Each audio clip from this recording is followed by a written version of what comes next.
Hello, everybody out there.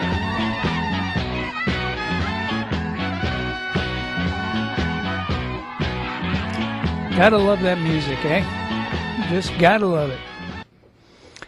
Okay. I was working late the other day on a project, in fact last night, and all of a sudden Skype started to explode with a whole bunch of people getting on. Oh my God, John, you gotta get on the air, you gotta get on Skype. So I went ahead and I jumped on Skype. And there was a lady there with some information. I won't give out her name, but we're going to have her on the show here exclusively. I might also add that we're going to have a meeting tonight. Not we, but a company is going to be involved in Odessa at the Elegante Hotel at 7:30 to learn about water. Water can change your life. You know this is true because you've seen these old Western movies where you've got the cows, which are cow skulls right next to some water. Well, that's because they drank the water and they died. Well, the same thing can be happening to us. So learn why, learn how, and learn how to avoid it. That will be tonight at 7:30 at the Elegante Hotel. Now, back to my other story on Skype. Now, this was a lady that all kinds of stuff was going on, and you know, there's 15 windows open, you're trying to contact a bunch of people, and it got kind of messy. So I backed out of it a little bit, talked to a few folks later, and afterwards was given the name of the lady that everybody was all abuzz about. Well, I just got done talking with her a little bit ago, and it seems she has quite a story to tell. They have filed a lawsuit in Dade County, Florida, against Obama, David Rockefeller, Henry Kissinger, DuPont's, the pharmaceutical company Baxter, Monsanto, and many other companies, including our former President Bush. And the charge is conspiracy to commit mass murder. Now, sounds amazing, doesn't it? But she has compiled an amazing amount of information, and this is basically based on the swine flu shots. Apparently, Baxter has been running around in different parts of the world saying, we're going to give you our vaccine so you can test it on your homeless. And people have. From a number of countries have tried it, and she will give the full story.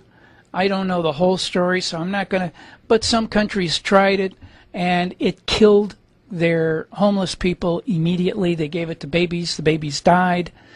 And this is the same virus that they want to give everybody starting next month in Rochester, New York. Now, why is this significant? Well, for a long time we've heard, and you can pull up documentation on this on your own, but you can go to WINR, the news section, and find some links on there that may still be current.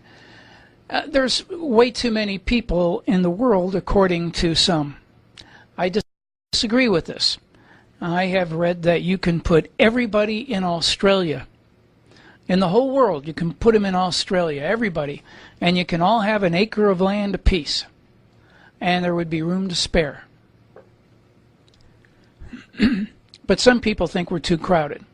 Maybe too black, maybe too Hispanic, maybe too messy. They want to get rid of us. They fluoridated our food. Can anybody raise their hand and say, I know why they put fluoride in candy bars and baby food? Babies don't have teeth.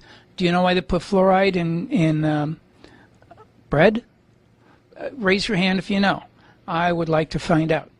There is absolutely no nutritional reason to have fluoride anywhere around, nor has there ever been any medical proof given that fluoride is good for your teeth. Not at all. Nothing. Well, anyway, this lady has got a lawsuit, and what's happening in Rochester, New York, coincidentally, is that there's going to be a FEMA disaster training thing going on involving foreign soldiers, whole big bunches of them, There's empty train cars all over the place. And this is at the very same time they're going to be encouraging the swine flu vaccine to be administered. Now, why doesn't she want people to get the swine flu vaccine? Well, number one, it's killing people. Number two, it's intentional. Number three, it's got a live avian virus in it. And she says they've got documentation that this is, in fact, the case. Doctor documentation, not lay documentation. But we are going to ask her a lot of questions for as long as we can and get some answers.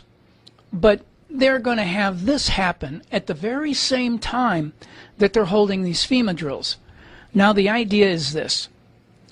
If you go ahead and start infecting people, you will be able to spread this very rapidly. And indeed, the avian flu and all this spreads very rapidly. If you spread it rapidly enough and enough people die, there'll be a panic. More people will go to get the vaccine because they're stupid. I want to be protected from this. So they go get the vaccine. When they do, they get sick. If they don't, possibly they can get sick, or they can be real smart and take some alternative measures and never have to get the vaccine. It's not a dangerous thing to get if you know what you're doing. I guess that's the trick. You've really got to know what you're doing, and you've got to believe what you're doing. If you don't know how the human body works, then you know you're really going to be in trouble. So her idea is that they are going to have all these soldiers, all these people, everybody's going to be ready. People are going to be given the swine flu vaccine. They're going to be spreading it around like wildfire. People are going to be dying left and right. They got these train cars here with the plastic linings in them.